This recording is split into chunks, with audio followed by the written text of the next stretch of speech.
بسم اللہ الرحمن الرحیم۔ مشکوٰۃ شریف حدیث نمبر 25 حضرت انس سے روایت ہے کہ نبی صلی اللہ علیہ وسلم سواری پر تھے جبکہ معاذ آپ کے پیچھے بیٹھے تھے۔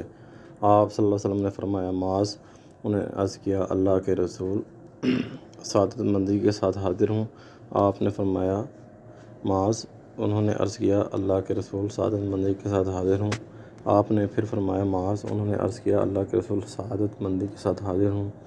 3 مرتبہ ایسے ہوا۔ پھر آپ صلی اللہ علیہ وسلم نے فرمایا، جو شخص صدقے دل سے یہ گواہی دیتا ہو کہ اللہ کے سوا کوئی معبود نہیں اور یہ کہ محمد صلی اللہ علیہ وسلم اللہ کے رسول ہیں، تو اللہ اس پر جہنم کی آگ حرام کر دیتا ہے۔ انہوں نے عرض کیا، اللہ کے رسول، کیا میں اس کے متعلق لوگوں کو نہ بتلا دوں تاکہ وہ خوش ہو جائیں؟ آپ صلی اللہ علیہ وسلم نے فرمایا، تب تو وہ توکل کر لیں گے۔ پھر معاذ نے گناہ سے بچنے کے لیے اپنی موت کے قریب اس کے متعلق بتایا۔ جزاکم اللہ خیر۔